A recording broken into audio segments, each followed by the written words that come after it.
I got to record this from an airport because I pretty much live at these places. I'm going to San Francisco today, but I saw a news story that was very important this morning and I wanted to share it with you guys right away.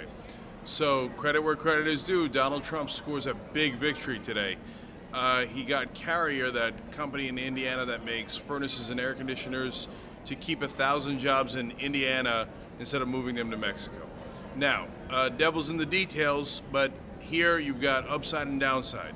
So I'm not unaware of the deals that he had to make to get that deal done. So, for example, one of the things that they included in that deal for the company was tax inducements. So what does that mean? That means that likely that company will get tremendous giveaways from the U.S. government. So Trump talked a big game about how he was going to, bully these companies and threaten tariffs and stuff. Instead, in this deal, it appears that they say that they're going to back off the tariff talk and instead give the company tax cuts. So I get it. I get the downside of it. But now let's talk about one of the things he did in there that was actually really positive. He said, look, your parent company is United Technologies, and it has a lot of government contracts. Now, if you want to get United States government contracts, then you're going to have to keep some of your jobs in the United States. Now, this is exactly what I've been saying to Democrats and President Obama, that you could do this stuff, that if you really wanted to apply pressure, there's 1,000 different ways to apply pressure. But they would never do it. I'm sorry, if you're a Democrat and you like Obama, I hate to break your heart and you want to hate me for it, that's fine.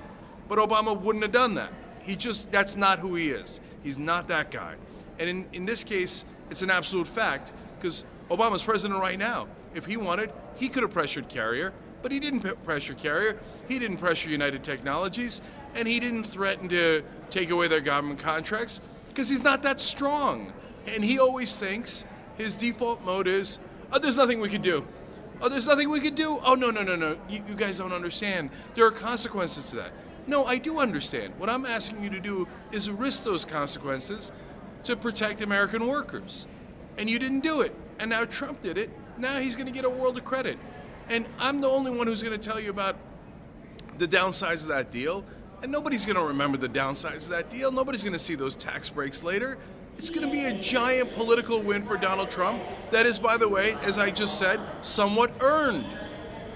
There are so many options that the Democrats never choose to use. Oh, nothing we can do. Oh, corporations, we got to give them whatever they want. Oh, they want to outsource the jobs? Let them outsource the jobs. Threaten their government contracts? Yes, you threaten their government contracts. That's called being strong.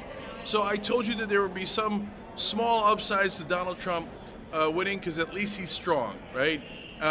Believe me, there are 1,000 more downsides, and we've got 1,000 videos to talk about those. But credit where credit is due today. They got this deal done, and not only will it look great for them as a matter of politics, but it actually saved 1,000 American jobs.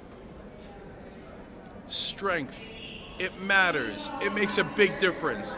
It isn't unsophisticated to talk about strength. It's actually smart, and that's correct politics. So today, like we told you we'd keep an open mind. So today, nice job, Donald Trump.